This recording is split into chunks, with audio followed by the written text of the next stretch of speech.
Good morning viewers, this is Jubilee Saikia and you're watching My News Northeast. In a shocking incident, a teenage gunman killed at least 19 children and 2 adults after storming into a Texas elementary school on Tuesday. The latest bout of the gun-fueled mass murder in the United States and the nation's worst school shooting in nearly a decade.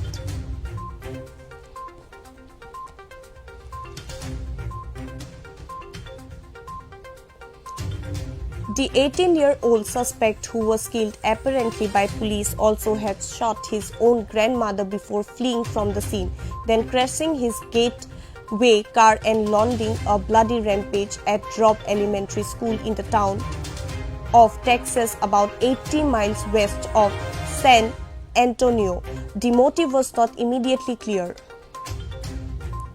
Law enforcement officers saw the gunman clad in body armor emerge from his crashed vehicle carrying a rifle and engage the suspect, who nevertheless managed to charge into the school and open fire. Texas Department of Public Safety Sergeant Eric Estrada said on CNN. Speaking from the White House hours later, a visible second U.S. President Joe Biden urged Americans to stand up to the political powerful U.S. gun lobby, which has blamed for blocking enactment of Toucher common sense firearm safety law. Biden ordered flags flown at half-staff daily until sunset on Saturday in observance of the tragedy.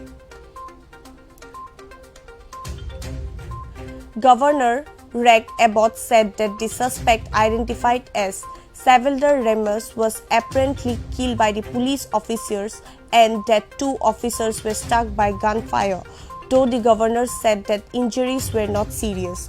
Authorities said that suspect acted alone. After confusing early accounts of the death toll, the state General Office in an official statement put the tally of lives lost of 18 children and 2 adults, including the gunman. A Texas DPS spokesperson told that 19 school children and 2 adults were killed, not counting the shooter. The school's student body consists of children in the 2nd, 3rd, and 4th grades. According to the P.T. Arendo, chief of the Consolidated Independent School District Police Department, who also addressed reporters, pupils in those grades would likely to have ranged in the age from 7 to 10. The carnage unfolded 10 days after 10 people were killed in Buffalo, New York, in black neighborhood. Authorities have charged an 18-year-old man who they said have traveled hundreds of miles to Buffalo and opened fire with an assault-style rifle at a grocery store.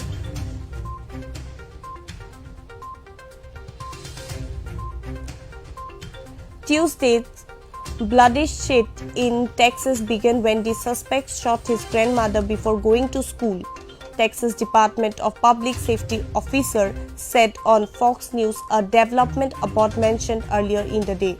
I have no further information about the connection between those 2 shootings, the governor said.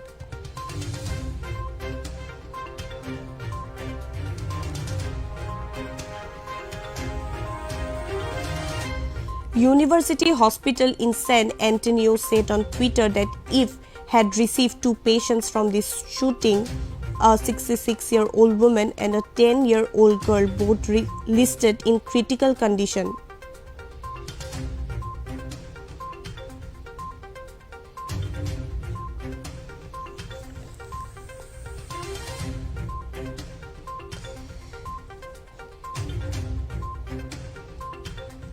Reports further claim that 15 students from Robb Elementary were treated in its emergency room, with 2 transferred to San Antonio for further case, while a 3rd patient transfer was pending. It was not immediately clear whether all those students survived. A 40-year-old victim, grazed by the bullet, was also hospitalized. Hours after the shooting, police had condoled of the school with yellow tape.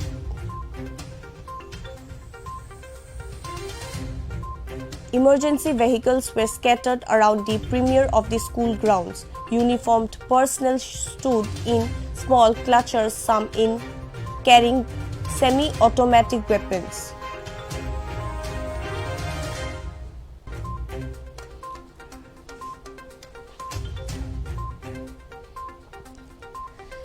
Here is what US President Joe Biden and District Chief of Police PT Arunachal have said.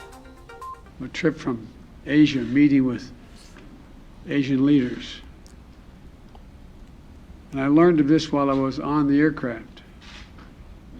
What struck me on that 17-hour flight, what struck me was these kinds of mass shootings rarely happen anywhere else in the world. Why? They have mental health problems. They have domestic disputes in other countries. They have people who are lost. But these kinds of mass shootings never happen with the kind of frequency they happen in America. Why? Why are we willing to live with this carnage?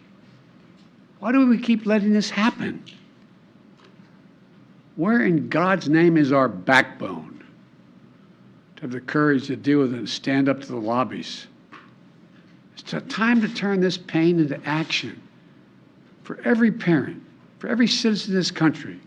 We have to make it clear to every elected official in this country, it's time to act. It's time for those who obstruct or delay or block the common sense gun laws. We need to let you know that we will not forget. We can do so much more. We have to do more. Our prayer tonight is for those parents lying in bed and trying to figure out, will I be able to sleep again? What do I say to my other children? What happens tomorrow?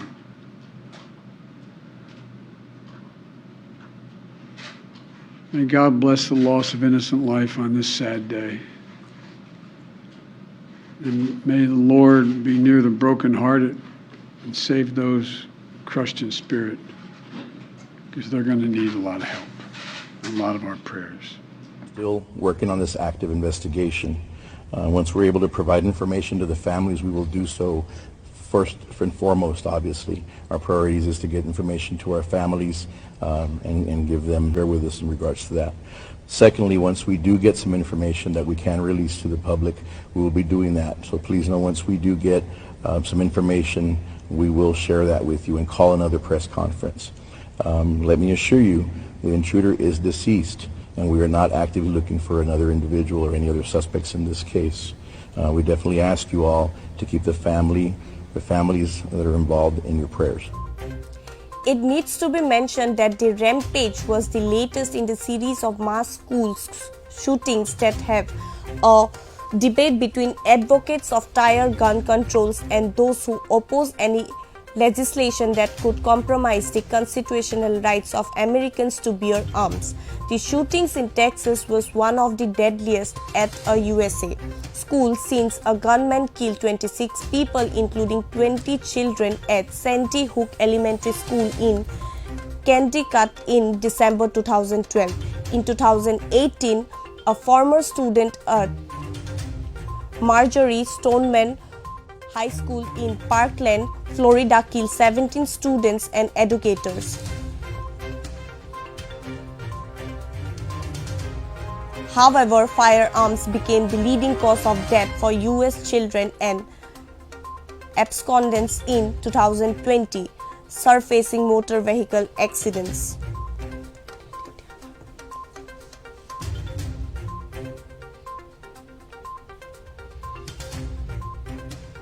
That's all for now. For further updates, keep watching My News Northeast.